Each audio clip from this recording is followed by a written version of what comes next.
Welcome to Inside the Set with Set Decor. Inside the Set is a series that focuses on the design and decor of stories that excite us and ignite our imaginations, where we get to discuss the collaborations between production designers and set decorators, and hear firsthand accounts of how those works of art came to be, from their inception to ideas on the page through completion, where we sit in the dark and experience them collectively. Welcome to Inside the Set with Set Decor. I'm Serdena SDSA, and I'm honored to welcome set decorator Claire Kaufman SDSA and production designer Ruth De Jong to discuss their epic work on the blockbuster film Oppenheimer. Claire, Ruth, thank you for joining me. Ruth, I often think of you as sort of like one of the preeminent production designers for whom landscape is featured as a principal character in a lot of your work. I just wanted to ask you, what's your connection to land and how it informs your work? It just seems like such a big part of stuff that goes into your work. That's a great question. Nature has always been probably my primary inspiration. Being able to base sets and full sets, complete sets out in a real place, in the elements, in the space, and how those sets interact with their environment that they are in and where that takes the film, the subject matter, the actors, the crew. I think there is no replacement for being able to film on location, then preferably being able to build 360 on location. There were so many instances on Oppenheimer where weather became a factor that elevated the scene that you just couldn't control, that you couldn't get on a soundstage. Wind, snow, rain. And I think another thing is designing sets that change throughout the day because of the sun pattern, the clouds, the light. It's not in a controlled environment. And I've been lucky enough to work with directors who take that on and welcome that. Ironically, back in 1945, July in New Mexico is when all the storms would roll in. And I think it was Emily Blunt who was someone or Killian had said, what if this storm just comes? We got blasted. And Chris, and I mean, the winds were so fierce. Everybody had goggles on. You couldn't see. I mean, the IMAX cameras were getting inundated full of, and Chris is just like, it was wild, but it added so much to that scene. There's just this element of believability to it. Oppenheimer's a massive story with epic sweep. And so given the complexities of this narrative, how did you jump in? What was the point of entry that helped you begin to put together the pieces of the puzzle? We did jump right in. And it is a massive, massive story spanning 5 decades. We had 150 sets. We had 5 states, and we ended up shooting the entire film in 57 days. So it was a huge undertaking. Chris adapted the script from American Prometheus, which those authors spent 25 years researching. So we were lucky enough to have 25 years worth of research just handed to us. I covered the walls. The very first week, I covered the walls floor to ceiling in every single room, breaking down the script entirely by subject, by scene. So as other department heads began, actors came through, Chris, everyone was just immersed with walls and walls and walls of research that people would come up and meet with Chris. And then Chris is like, just go sit in our department for a few hours. And he just wanted them to be infused with the research. But at the same time, he was so clear multiple times. He said, Ruth, I am not making a documentary. I'm selling popcorn. I want this to be our film. This is not, he had no desire to replicate the past. So that was a cue for Claire and I. He really wanted us to divorce ourselves of the research, study the research, take it in, take the essence of what it is, but make our own film, our own Oppenheimer. So it was almost a dream of the past, but with the elements of, I want it so grounded in reality. So I think that was our cue that Claire and her incredible team ran with. And I think we were always toting the line of less is more and removing, we would dress the sets and then peel.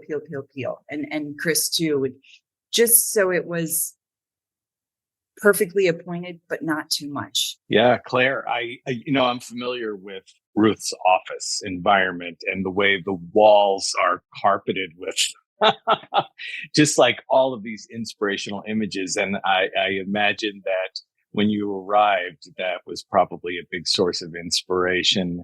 And maybe you could talk a little bit about your experience of how you were able to take that off the walls and translate that into the world of Oppenheimer.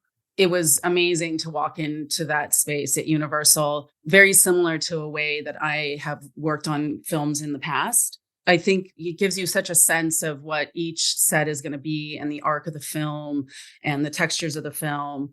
But, harkening back to what Ruth said, I really tried with the set dressing just to get it to sort of fall off. It's not in your face. It didn't want to take you out of the moment, take you out of the scene. So it was really just trying to curate the right pieces. And like she said, there wasn't a lot of stuff, and it was sort of peeling back after we got in there, and, not a lot of stuff on the walls. After spending most of my career being told we can't possibly shoot white walls, it was so refreshing to walk into these sets that were purposely painted white. And I feel like it really sort of made the set dressing pop and work in these very sort of stark environments. The rad lab, the classroom was a progression. So it was, just sort of trying to get that across on film. So much time is spent when you're doing period pieces to find upholstery that doesn't look like it's from 1930. So, but then, things like the rad lab, I really wanted to find pieces that had this sort of look like they had been used, look like they had been in this space and had this great patina to them. One of the things that I was really struck by was the beauty of the restraint that was on display in this. You just wanted to create something that had a kind of historical veracity and felt very lived in. I so believed that these characters inhabited these sets.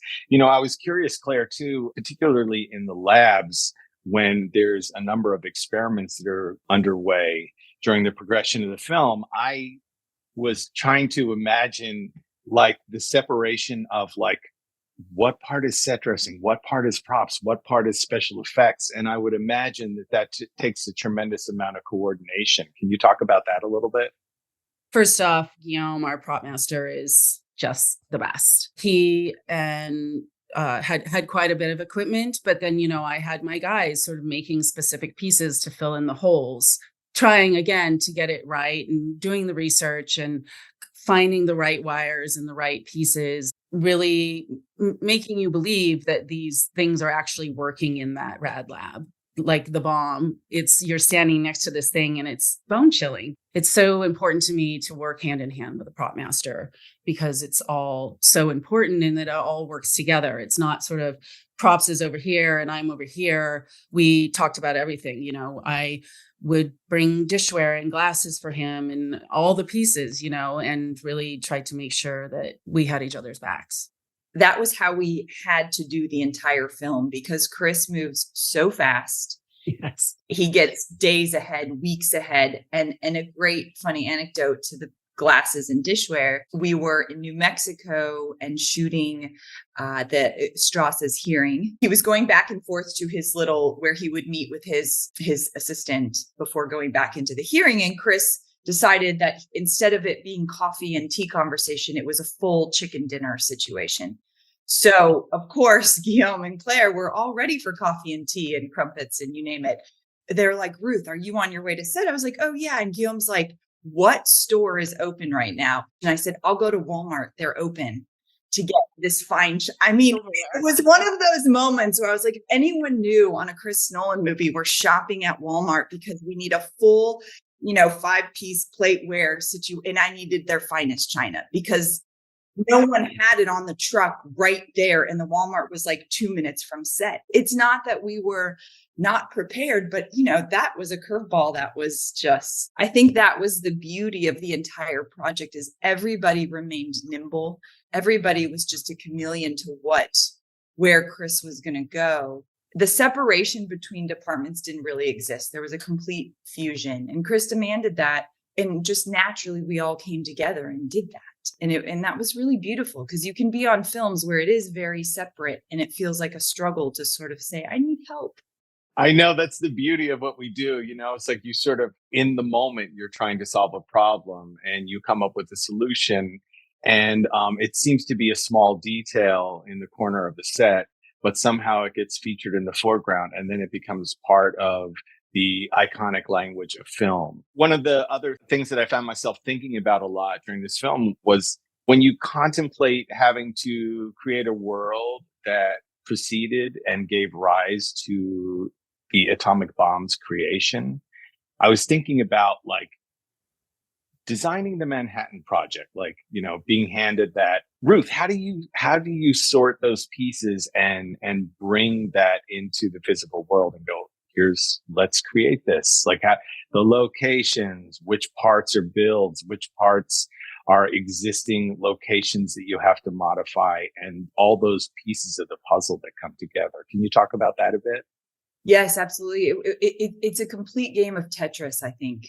Chris, the very first thing he wanted to dive into was Los Alamos, and he wanted that to be an epic vista in the middle of nowhere, completely uninhabited, 360-degree views, north, south, east, west, just epic.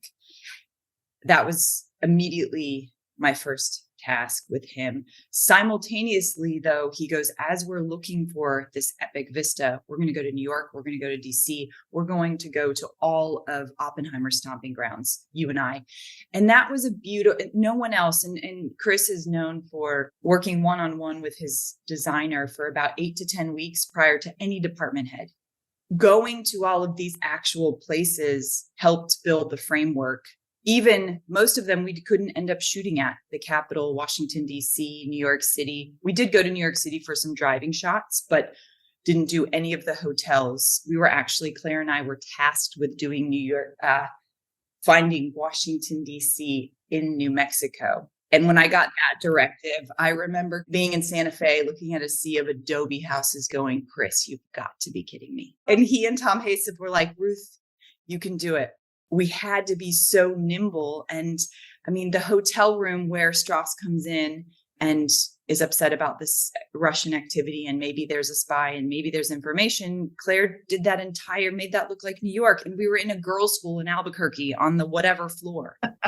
And we did Strauss's entire Senate hearing in New Mexico, and construction supported set deck and built the exact replica of the arched kind of half moon desk. And it just worked. Her team, I mean, so many people do not believe we did that in New Mexico, which is great, which is exactly what we wanted. And what was it, a departure from the real actual locations? Absolutely. But the beauty was you were so lost in the characters and in the place, it didn't pull you out of the film. I remember after Chris screened it for me, the film for the first time, he said, I love our version of DC. Do you believe it? Do you buy it? He was so happy with it. I think that meant the world to Claire and I, that it was sort of like, oh, we did it. I mean, that's one of the wonderful things about what we do, right? It's like like you say, you start off with these walls covered with inspirational material and historical references. And then you have to filter that through something and interpret it and make it into a workable situation. Claire, maybe you can talk a little bit about that experience and how you were able to create worlds of another time that took place far away in environments that were probably not as hospitable for telling that story. SDSA just put out this wonderful list of the responsibilities of the set decorator. And I think the one that really sort of stuck out to me was being the visual interpreter for both the script and the characters. And I just think that's such a wonderful way to describe our job. Like that Washington ballroom that Ruth is referencing. Yeah, I'm in New Mexico. We wanted to have this Art Deco vibe. That scene is so wonderful. And I specifically like that scene because it was shot in color and black and white. And so, you really thought about what was in that room. And of course, the flower arrangement that becomes a character within that scene.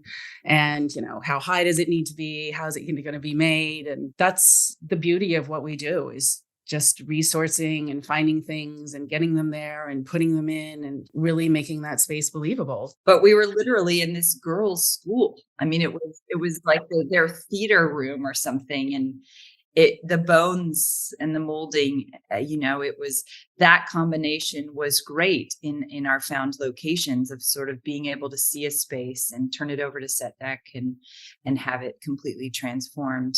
You walk into these amazing homes that, we shot a lot of stuff in Pasadena for Berkeley, but, you walk into this home and it has great bones, but, every light switch plate, every drapery, every piece of hardware, every piece of furniture is not right. So you walk in with your lead man and you're like, all of it out.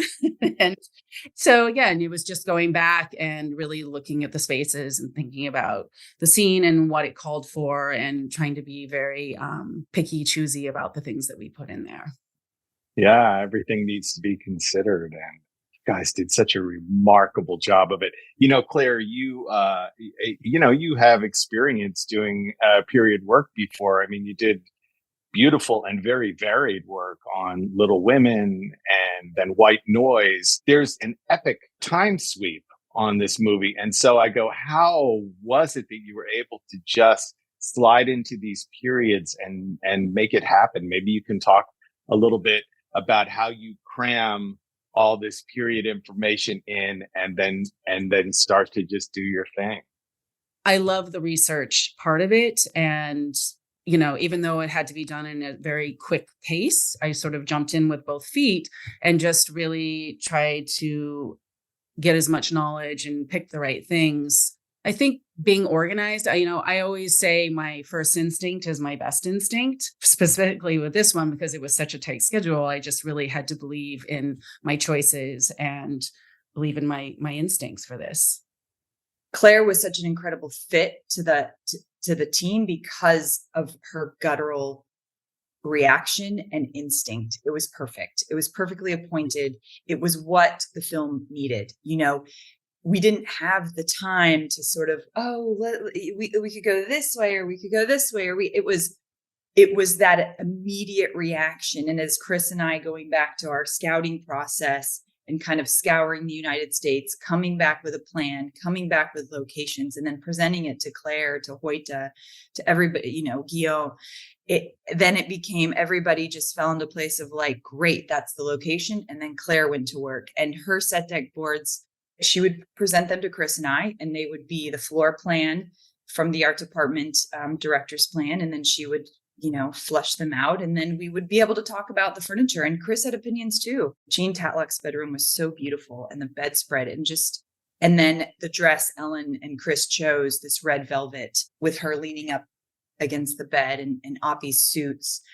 And I think both Ellen and Claire had this epic. Ellen was our costume designer because they had to go across all of these time jumps with these characters in their spaces, and Chris was very specific, and he would shoot that space for one day, and it had to be, 30s, 40s, 50s. And it's hard. I remember we were dressing all of the Berkeley houses for the 40s. It's so hard to find those 40s chairs. They just don't exist anymore. And we're staring at this going, but wait.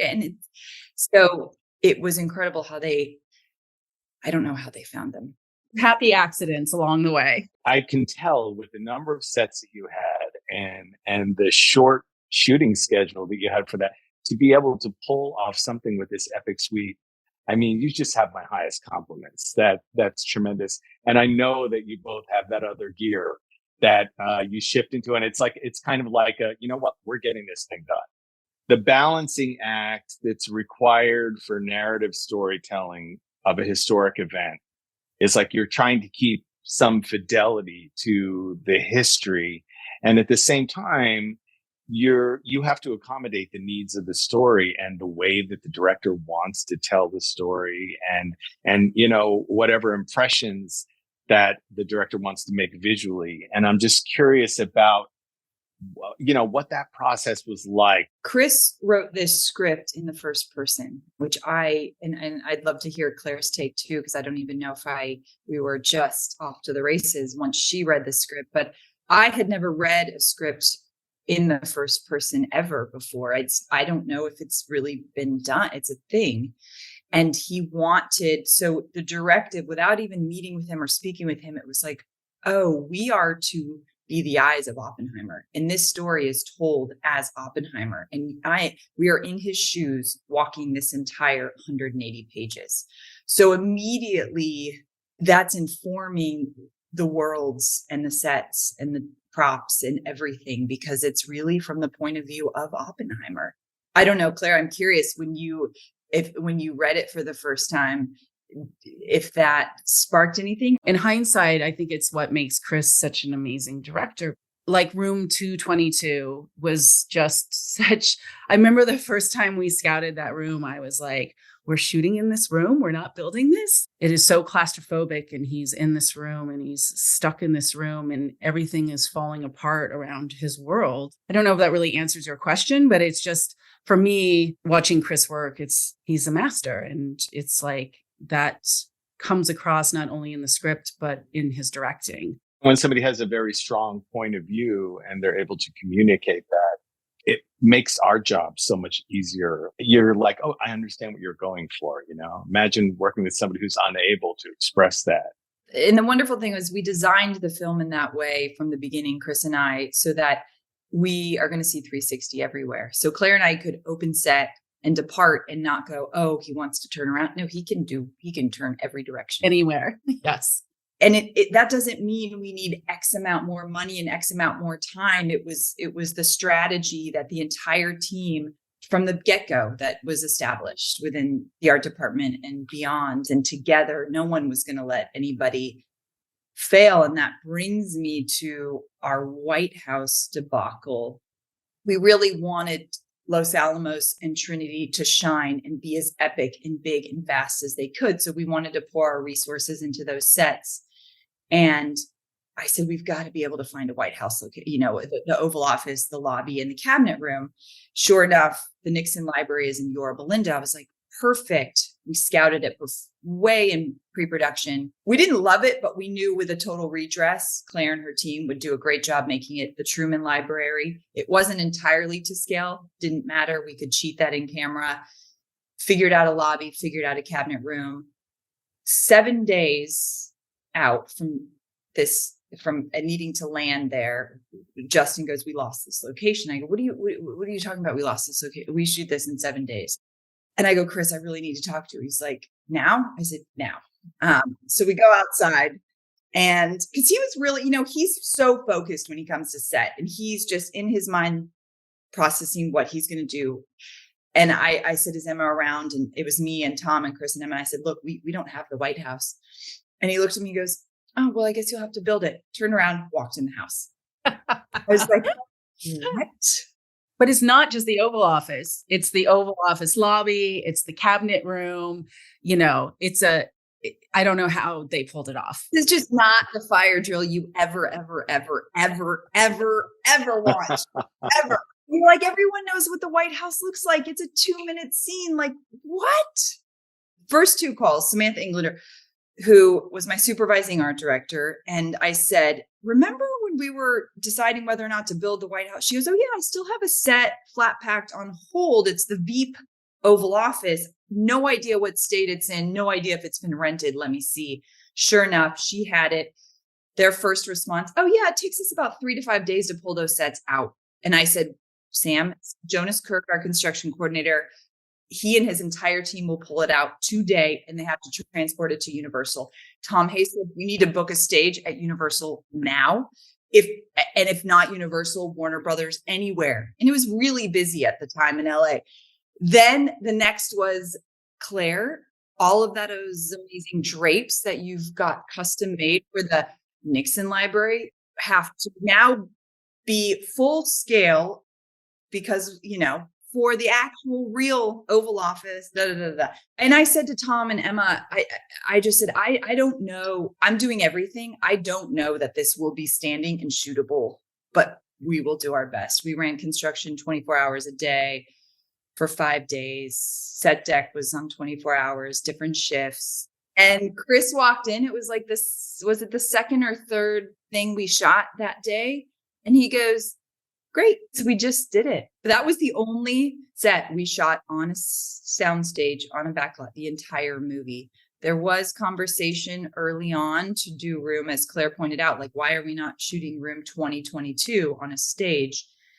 Initially, Chris had me explore designing a set for stage, but I could tell he just, if it was up to him, he wouldn't go to stage at all for anything. And room 2022 was a really unique space because that was something Strauss had orchestrated. We had the entire transcripts that were declassified from the US government that we were able to read every single day, what went down, who was sitting where, the exact table configuration.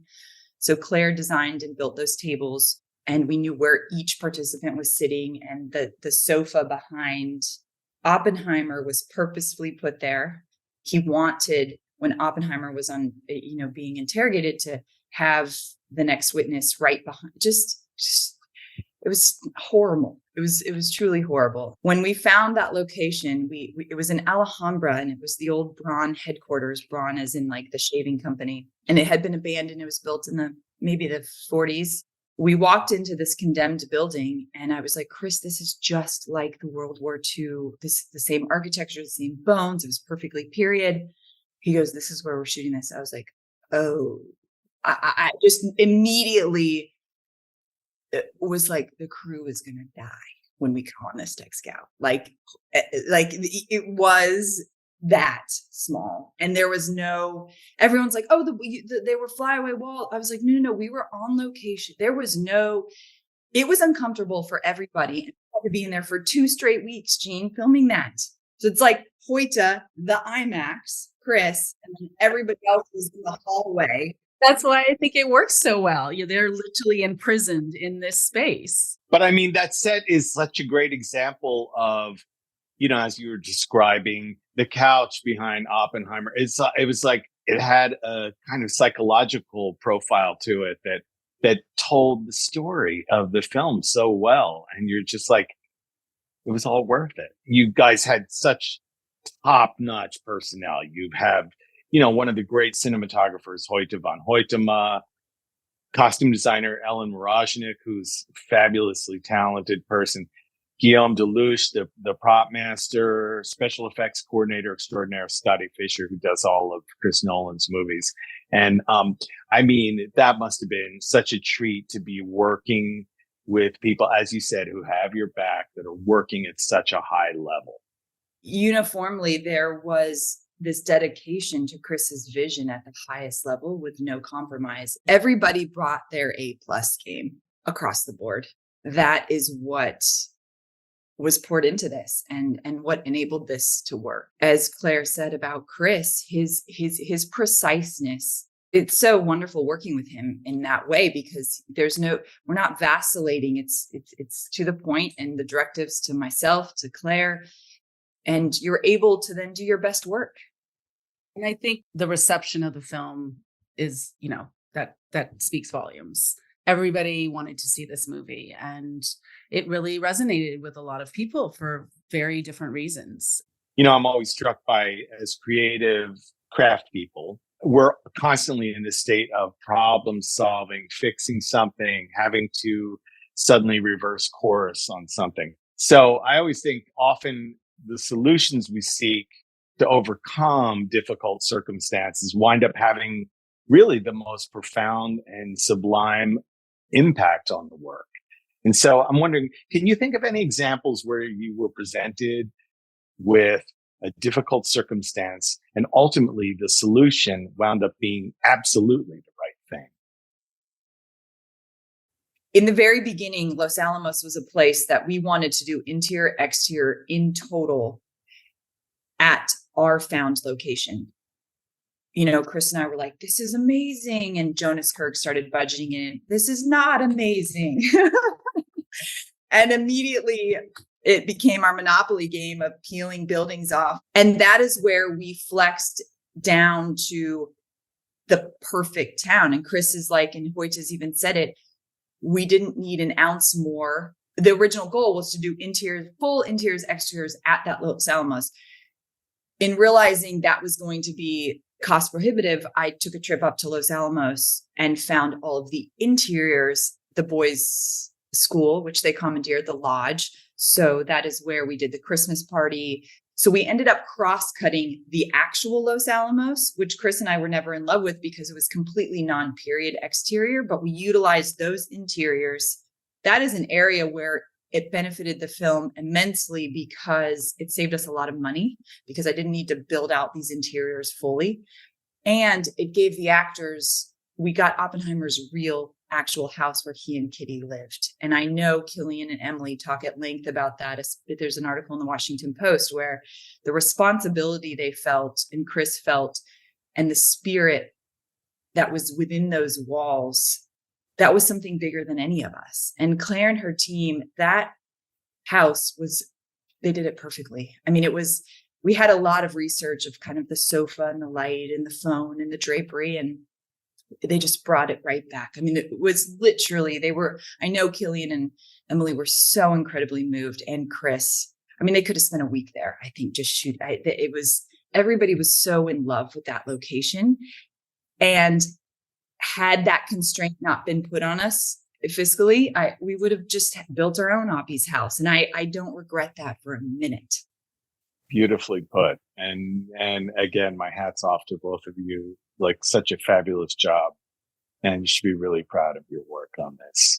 We're going to have to close shortly, but Claire, I just wanted to ask, are there any of the SDSA businesses that were very, whose goods and services were very useful to you? Any business members that you'd care to give a shout out to?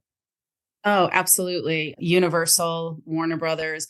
Warner Brothers made that tent for Trinity like over a weekend. History for Hire, RC Vintage, and Dan Cooper for his amazing laces. Like she said, that tent was iconic in the film. That goes over the gadget, when and it showed up, and it was like. And then every time the wind picked up, I was like, oh my God, please stay in one piece.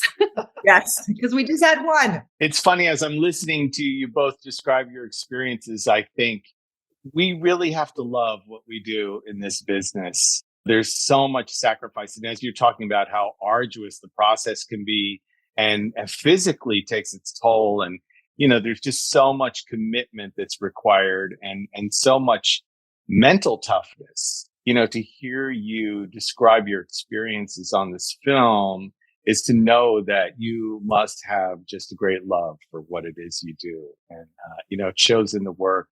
And it's really wonderful to talk to you. So I thank you so much for your time. Jean, thanks so much. Thank you. Thanks for joining us for this episode of Inside the Set with Set Decor. Don't forget to subscribe to our YouTube channel and visit our website, setdecor.com.